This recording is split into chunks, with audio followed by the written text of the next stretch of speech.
Okay, cool. Right, one more, guys. Okay. Last call, everyone down, please. No, one second. No. Right, Be louder. everyone, this is the lovely Esther. Hey! Thank you. Everyone come on. Thank you. Esther! Thank you. I've attended a couple of Esther's LinkedIn courses, which were fabulous, which is why I'm constantly on there posting some rubbish or other. But I highly recommend Esther, and she's come today to give her top tips on LinkedIn.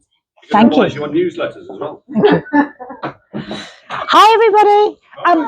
Hands up if you're on LinkedIn. Oh, most people. That's great. Okay, cool. So just to give you a bit of intro about me, I quite like the three things that I like. So I really like the colour pink. I really like funky face furniture. And I really love a glitter ball. And I'll explain why in a bit.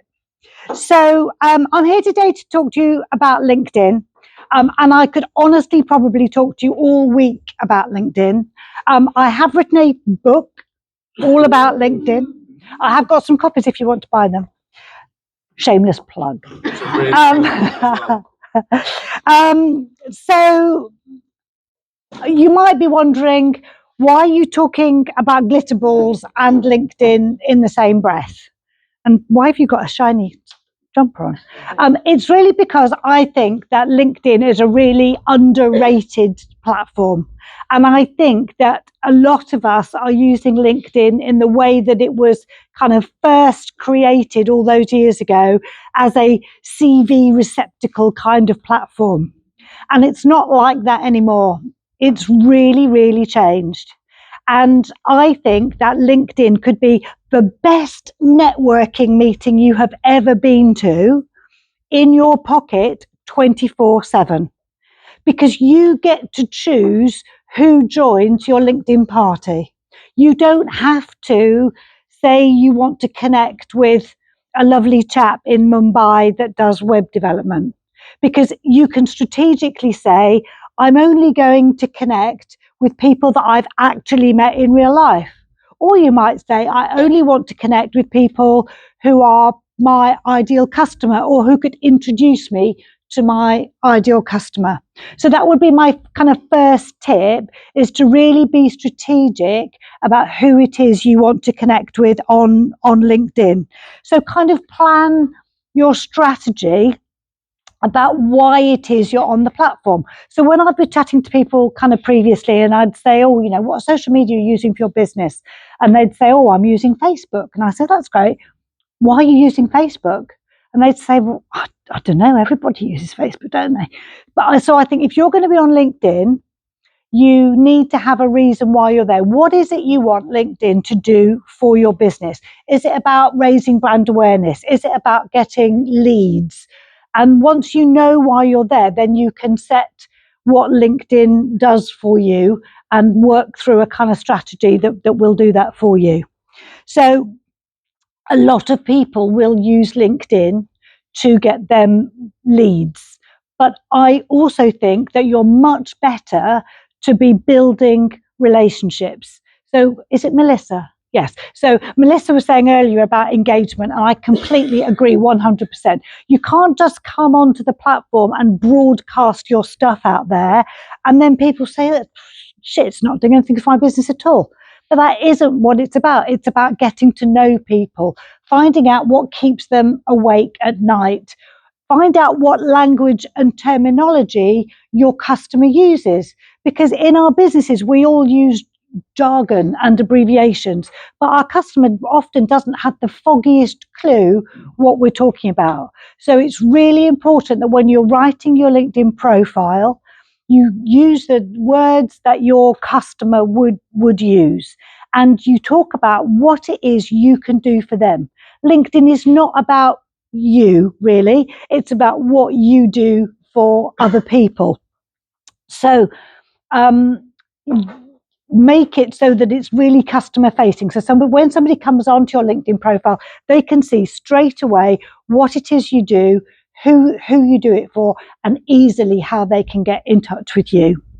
There's a really, really natty thing called your social selling index, your SSI score, and it measures how well the LinkedIn platform thinks you're doing on LinkedIn. And it gives you a score out of 100. And when I start working with people about their LinkedIn, it's a really good place to start, because you can say, right, my LinkedIn SSI score is 48. So that's not me thinking my profile's okay, but it's like the algorithm giving me that score. And then over a month, I could maybe post more consistently, or I could engage more consistently, or maybe I can connect with more people. And then the end of the month, I would measure my score again, and maybe it's gone to 56. And I can go, yay, I'm really acing this LinkedIn malarkey. So have a measure so that you've got, particularly that's important, I think, if it's important if you're running your own business, to know that whether that time you're investing is worthwhile. But if you're working in a business, I also think it's really worthwhile, because then you can say to your manager or your team or whatever, and say, look, my LinkedIn score was 48. These are the changes that I've made. I'm now at 56. I'm making a measurable improvement. So I do think that knowing your audience, talking their language, very important. We've got a photographer in the room. Thank you, Bill, isn't it? Bill, yeah. And he does headshots. So go to somebody like Bill. Oh, sorry. Rewind.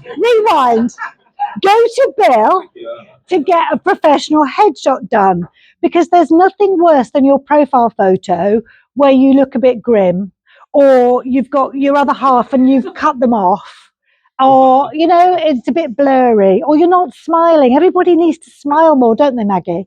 And so I think one of the things you can do on LinkedIn is quite cool, is you can run polls. So what Bill could do is run a poll and say, on your LinkedIn profile, your profile photo, is it A, a selfie, B, did your partner take it, or C, is it a professional photo? And then Bill can see at a granular level how people have voted on his poll. And those people that said it's a selfie or my mum took it, he could then message them directly and say, oh, hey, I've got a special offer on for headshots at the moment. Do you fancy booking in for one? So there's lots of ways that you can get leads from LinkedIn without having to be that really kind of pushy, icky salesperson that jumps into direct messages and goes, hello, I'd like to sell you a photocopy. Oh, no, sorry.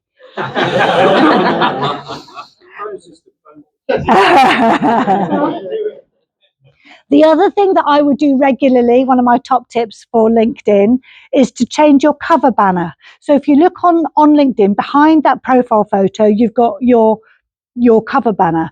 And our friends over the pond would call that your prime real estate.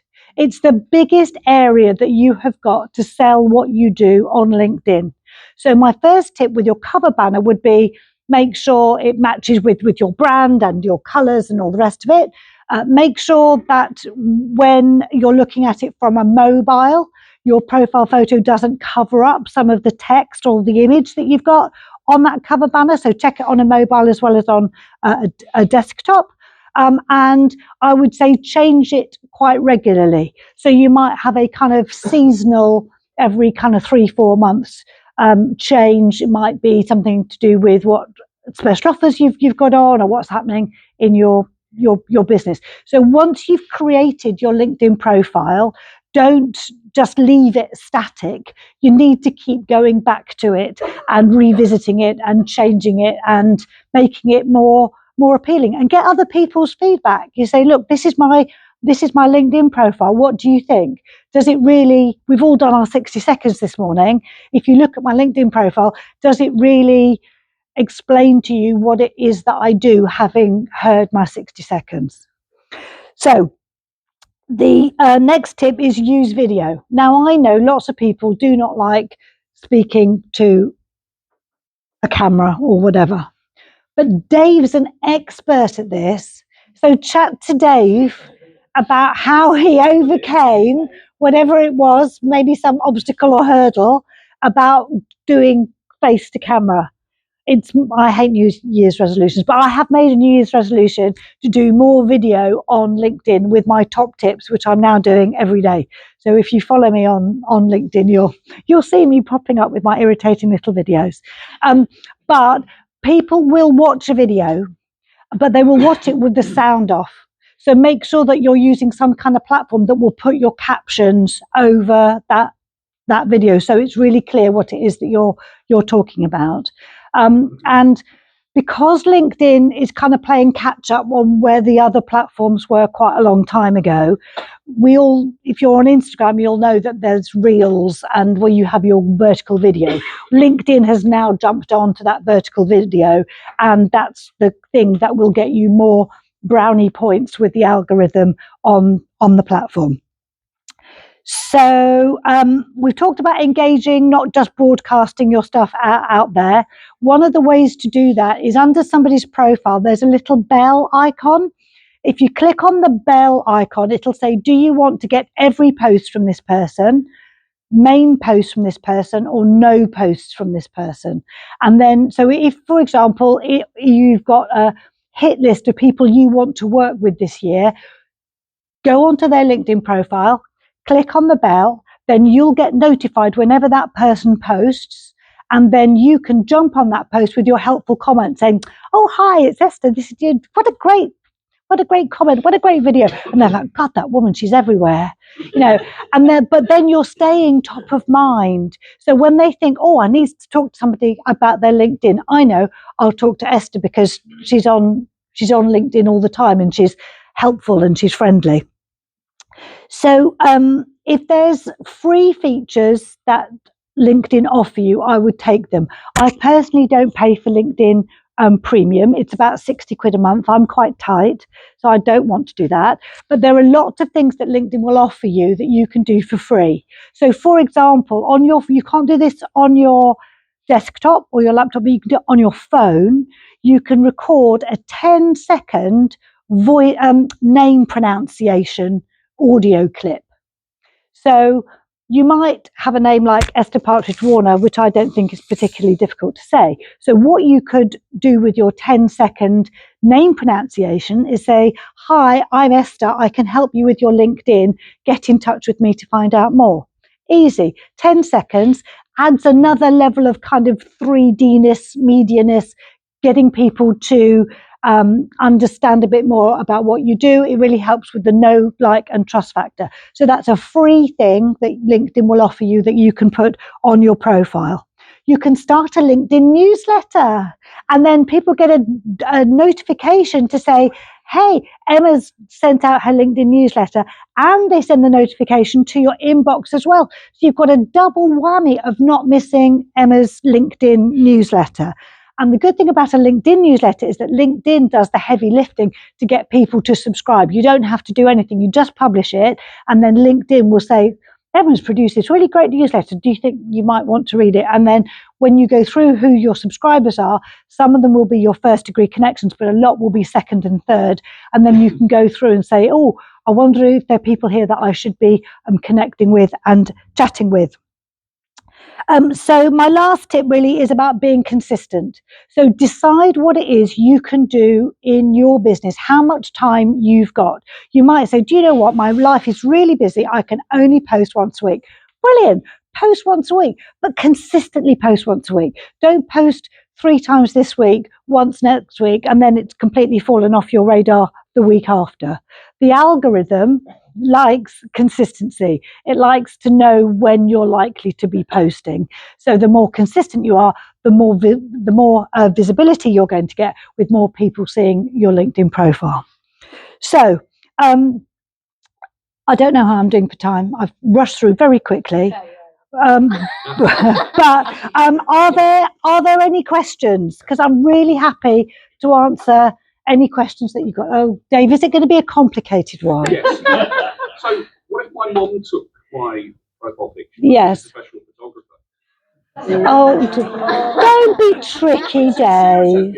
Any real questions? Yeah, thanks. Don't tell Bill that your mum's a professional photographer. Sorry, yes, hello. Yes.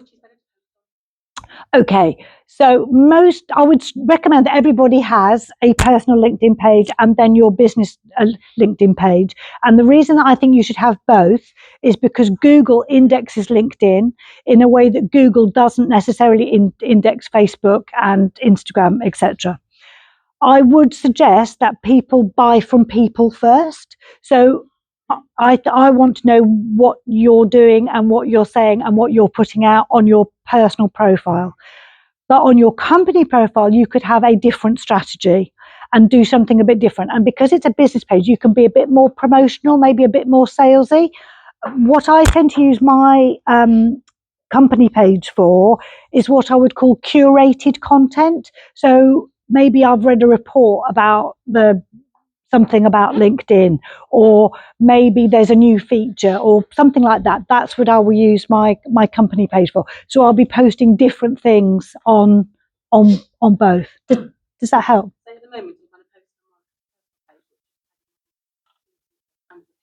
Yes. Yeah, I would. So think about how you could use your business page, if you like, more strategically for your business. And LinkedIn will give you 250 credits every month to invite your personal connections to like your business page. So that's a good way of kind of building up your company page. Also, you can send your newsletters now either from your personal page or from your company page. So you might want to decide that actually you'll use your company page to send out your newsletters rather than sending them out from you personally.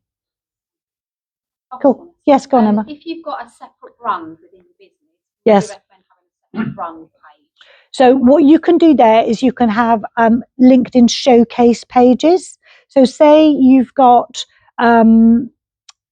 your HR company, but you've got different kind of divisions within that HR company. You could set up a different showcase page for those three different areas of your business. So rather than having two different business pages, you can like sub it off. Does that make sense? Dave, is this a sensible question? Yes, I've got to go 50% today. What's considered to be a good SSI score? I wouldn't necessarily compare that with other people. I would compare it with you. Have you just checked yours? I did mine actually yesterday. You go to you. I'd do it from your computer. I'd log into LinkedIn, and then in another tab, I'd open linkedin.com/sales/SSI, and it will give you your score out of 100. So what was your score yesterday? Put that on the email, okay, cool. 68. 68. That's good. So, but I haven't seen it change huge amount. But I know there's other scores on there around industry and how you connect with people. Yes, I have seen it shift since there's been more kind of focus on the work that I do. So, there you go. So I did a LinkedIn training course last Saturday, and one person had a score of 8, one person had a score of 9, and the other 2 were in the 40s. So if you want to compare it with other people who are just starting out on their LinkedIn, then 68 is a good score. I instantly feel better about my life. Okay, good. Thank cool. you very much. Sorry.